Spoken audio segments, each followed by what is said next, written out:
Assalamualaikum warahmatullahi wabarakatuh. Pertama-tama marilah kita panjatkan puji syukur kepada Allah Subhanahu wa taala yang telah memberikan nikmat berupa kesehatan dan keselamatan sehingga kami mampu menyelesaikan tugas psikologi perkembangan remaja ini. Adapun anggota kelompok kami yaitu Nurul Masita, Nurul Hidayah Multazam, Reski Fauzia Nur, dan Putri Ningrah. Adapun indikator yang akan kami bahas pada pertemuan kali ini adalah perkembangan intelijensi atau kognitif remaja, di mana pemateri pertama adalah Putri Ningrah, pemateri kedua adalah Nurul Hidayah Multazam, pemateri ketiga adalah Reski Fauzia Nur, dan pemateri terakhir adalah Nurul Masita. Untuk memperdalam pengetahuan teman-teman mengenai perkembangan intelijensi dan kognitif remaja, kami persembahkan presentasi dari kelompok kami. Materi pertama adalah perkembangan kognitif remaja menurut teori Piaget. Materi pertama adalah perkembangan kognitif remaja menurut teori Piaget, yaitu yang pertama kita bahas adalah proses-proses kognitif menurut Piaget. Teori Piaget merupakan teori yang sangat terkenal serta yang paling banyak digunakan. Ia menganggap bahwa remaja akan mempunyai motivasi lebih untuk menggali lebih dalam tentang dunianya, karena hal ini merupakan suatu bentuk adaptasi biologis.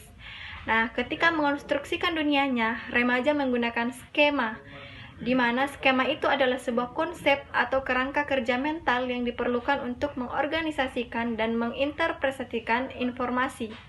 Nah, secara khusus, Piaget berminat pada bagaimana anak-anak dan remaja menggunakan skema untuk mengorganisasikan dan memahami pengalamannya di masa sekarang. Piaget ini mengemukakan pendapat bahwa pada anak-anak dan remaja menggunakan dan mengadaptasikan skema mereka melalui dua proses, yaitu asimilasi dan akomodasi. Asimilasi adalah memasukkan informasi baru ke dalam pengetahuan yang sudah ada, atau dalam asimilasi ini skema yang sudah ada tidak dapat mengalami perubahan.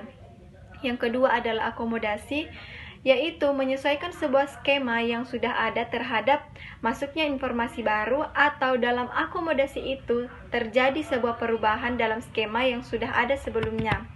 Sebagai contoh yaitu, andaikan saja seorang remaja perempuan berusia 16 tahun ingin belajar menggunakan bagaimana cara menggunakan komputer, di mana orang tuanya membelikan ia sebuah komputer di hari ulang tahunnya.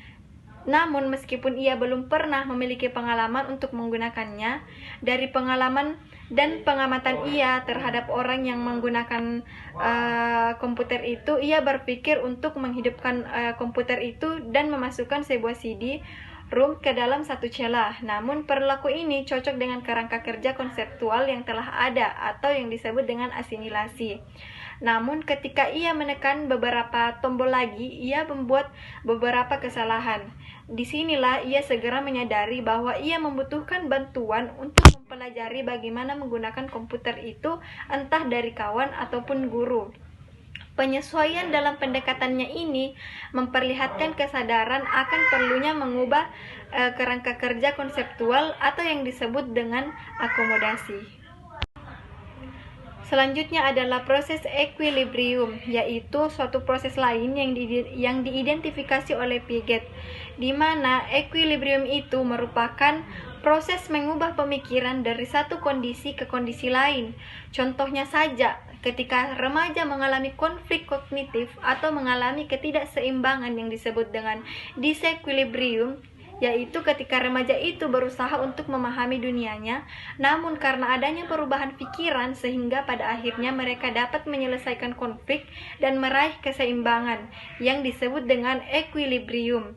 Selanjutnya, menurut Piaget, secara bergantian individu berada dalam kondisi kognitif yang equilibrio atau disequilibrium.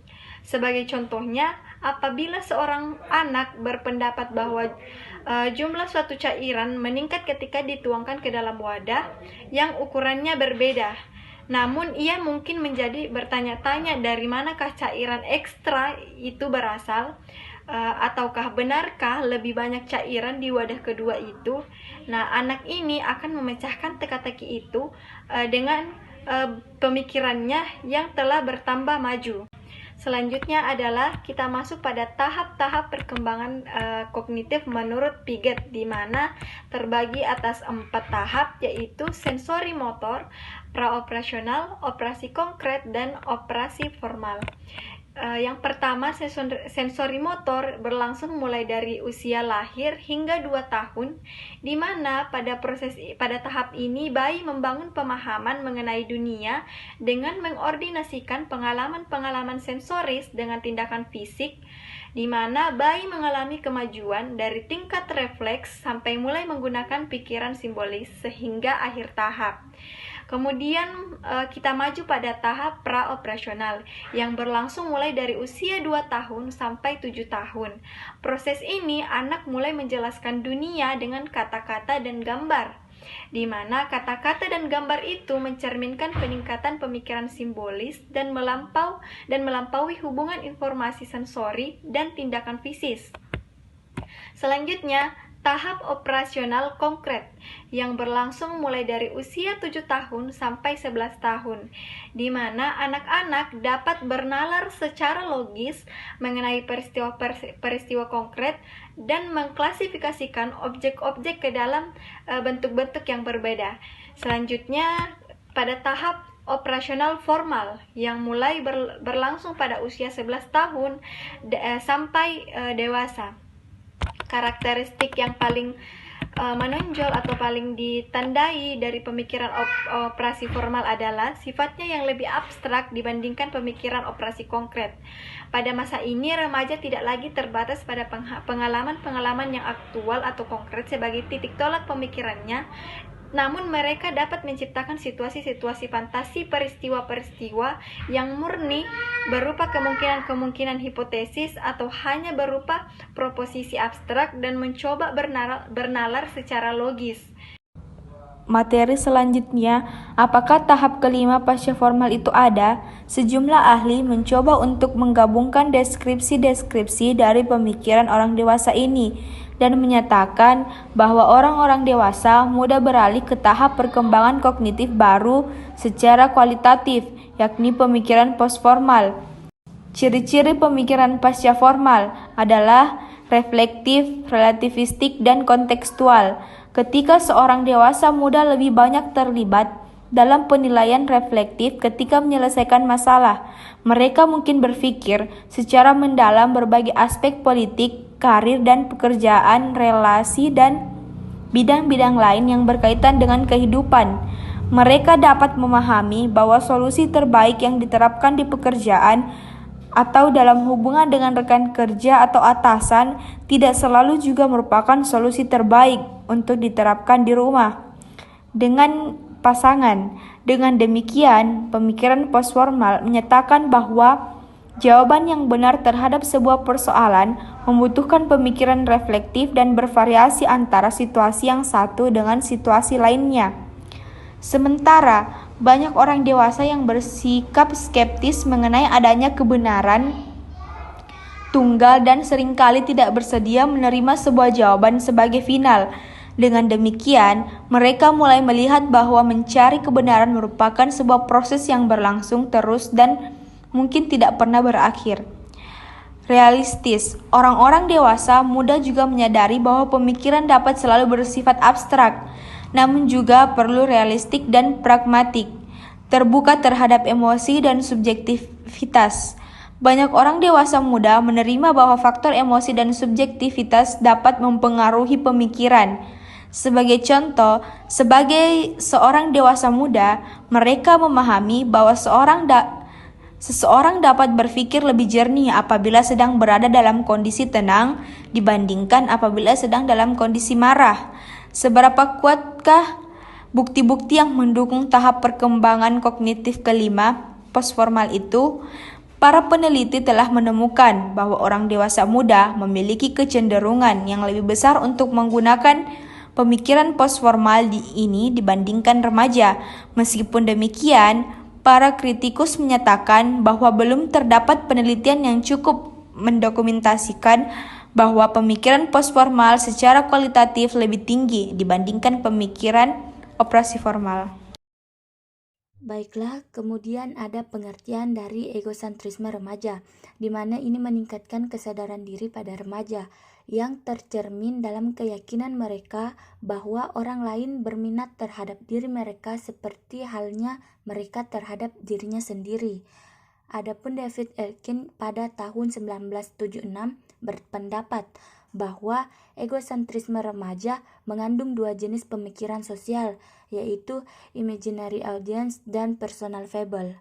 Adapun contohnya yaitu penonton imajiner merujuk pada suatu segi dari egosentrisme remaja yang melibatkan perilaku menarik perhatian, berusaha untuk diperhatikan, terlihat, dan berada di panggung.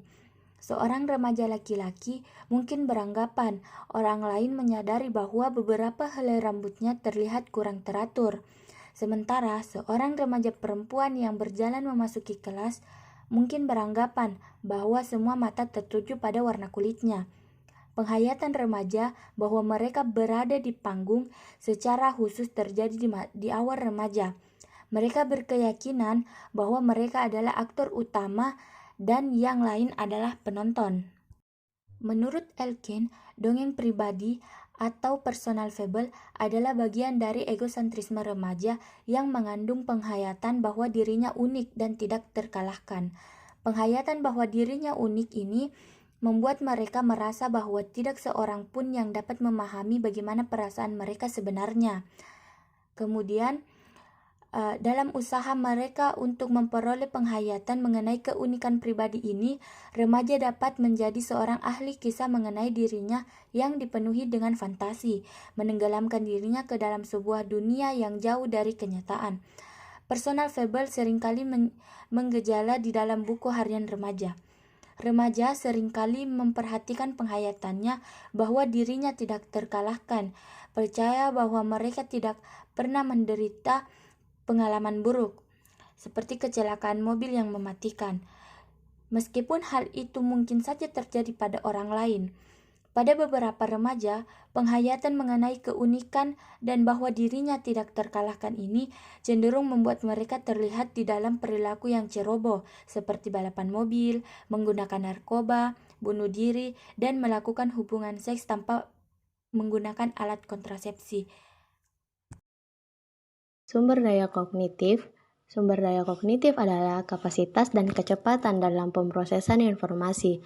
Proses ini meningkat selama masa kanak-kanak dan masa remaja. Perubahan yang berlangsung di dalam otak berperan sebagai landasan bagi perubahan perkembangan yang berlangsung di dalam sumber daya kognitif. Dari kapasitas, peningkatan tersebut diukur pada kemampuan anak-anak yang lebih besar dan remaja dalam meninjau beberapa dimensi sekaligus dari suatu topik. Tugas waktu reaksi seringkali digunakan untuk mengukur kecepatan pemrosesan. Kecepatan pemrosesan terus mengalami kemajuan di masa remaja. Dedukasi untuk meraih sebuah kesimpulan. Penalaran induktif melibatkan penalaran dari khusus ke umum, sementara penalaran deduktif melibatkan penalaran dari umum ke khusus. Pemikiran kritis melibatkan pemikiran kritis dan relatif serta mengevaluasi fakta. Masa remaja merupakan periode transisi yang penting dalam pemikiran kritis karena kognisi semacam itu mengalami perubahan seiring dengan meningkatnya kecepatan, otomatisasi, dan kapasitas untuk memproses informasi. Isi pengetahuan yang lebih luas, rentang yang lebih luas, dan spontanitas dalam menggunakan strategi. Berpikir kreatif adalah kemampuan untuk berpikir dalam cara yang baru dan tidak biasa, dan menentukan solusi yang unik terhadap masalah. Guilford membedakan antara pemikiran konvergen dengan pemikiran divergen. Sejumlah strategi seperti brainstorming tidak mengontrol secara berlebihan, mendorong kontrol internal, dan memperkenalkan remaja kepada orang yang kreatif, dapat digunakan untuk merangsang pemikiran yang kreatif. Seorang ahli tidak sama dengan seorang yang masih pemula. Seorang ahli dapat bekerja lebih baik dibandingkan seorang pemula. Metakognisi adalah kognisi mengenai kognisi atau pengetahuan mengenai pengetahuannya. Menurut Presley, kunci dari pendidikan adalah membantu para siswa untuk mempelajari berbagai strategi yang diperlukan untuk memecahkan masalah. Regulasi diri dalam belajar adalah self-generation dan self-monitoring terhadap berbagai pikiran, perasaan, dan perilakunya agar dapat meraih tujuan. Sebagian besar siswa yang berprestasi tinggi adalah pelajar yang memiliki kemampuan regulasi diri. Itulah tadi penyampaian materi dari kami. Kami ucapkan terima kasih atas atensi dari teman-teman dan Assalamualaikum warahmatullahi wabarakatuh.